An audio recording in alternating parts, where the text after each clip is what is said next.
ዛሬ ቅዳሜ ነው። እቤታችን ውስጥ ራሳችን ስፓ ማዘጋጀት እንችላለን። የፊት ማስክ፣ የአይን ክሬም፣ የፀጉር ዘይት እና ባዲ ስክራብ እንደዚህ አድርገን እሽት እናደርገዋለን ማለት እንደዚህ። ከዛ የሞተ ቆዳውን ያነሳልናል። ለስለስ ያለ ቆንጆ ቆዳ እንዲኖረን ያግዘናል። አሁን ኦርጋኒክ እንደዚህ እርድ ካገኛችሁ በጣም ጥሩ አጥባችሁ ልጣችሁ እንደዚህ ቀጫጭን አድርጋችሁ ከትፋችሁ ፀሐይ ላይ ወይም ዲሃይድሬት ላይ ማድረግ ትችላላችሁ። ከአንድ ቀን 2 ቀን ይበቃል። ከዛ ከፈጨነው በኋላ እንደዚህ ፓውደር ይሆንልናል። ወጥ በጣም ያጣፍጥልናል። ለቆዳችን ደግሞ ኦርጋኒክ የሆነ እርድ እንጠቀማለን ማለት ነው። ይሄንን ማታገኙ ከሆነ ኦርጋኒኩን ፓውደር መጠቀም ትችላላችሁ። ኦርጋኒክ መሆኑን ብቻ ማረጋገጥ። አሁን የፊት ማስክ እንሰራለን። እዚህ ጋር ትንሽ ነው የሚበቃው። 1 ማንኪያ እርድ ካደረኩኝ በኋላ ማር ካለን ማር እንጨምራለን። ትንሽዬ ማንካ እርጎ። ይሄ በጣም ቆንጆ ማስክ ነው። ደጋግሜ የማሳያችሁ ስለሚጠቅም ነው። እሺ እንደዚህ አድርጋችሁ የፊት ማስክ ሰርተናል ማለት ነው።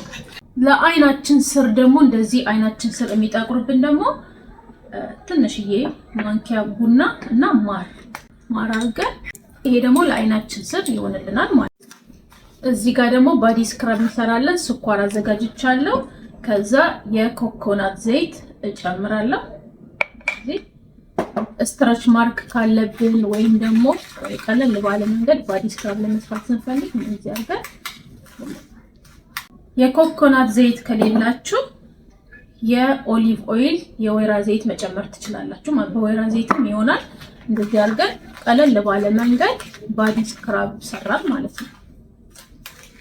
እዚህ ላይ ቡና መጨመር ትችላላችሁ ወይም ደግሞ ሳሙና፣ ይሄ ገላችን የምንታጠብበት ፈሳሽ ሳሙና እዚህ ጋር ጨምራችሁ ባዲ ስክራብ ገላችሁን እሽት ታደርጋላችሁ። ስትራች ማርክ ካላችሁ ወይም ደግሞ ይሄ አሮጌ ቆዳ ካለ ያነሳልናል ማለት ነው። ለፀጉራችን ማስክ ደግሞ ኢሬት ካለን ኢሬት አድርገን ይሄንን ቆርጠን ባለፈው እንዳሳያችሁ የፀጉር ማስክ መስራት ትችላላችሁ። ለፊታችሁ ደግሞ ይሄንን መጠቀም ትችላላችሁ።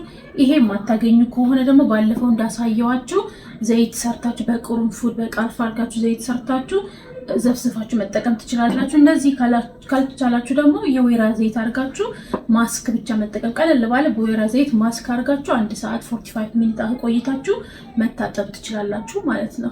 አሁን ምን አዘጋጅተናል? የፊት ማስክ፣ የአይን ማስክ፣ የፀጉር ቅባትና የባዲ ስክራብ። ይሄንን ማትችሉ ከሆነ በአጃ አርጋችሁ አጃ በወተት አጃ በርጎ በምታገኙት በሚስማማችሁ አርጋችሁ ቤታችሁ ራሳችሁ ሰርታችሁ ስፓ መጠቀም ትችላላችሁ ማለት ነው። በጣም ነው የምወዳችሁ፣ በጣም ነው የማከብራችሁ። የተባረከ ቀን ይሁንላችሁ።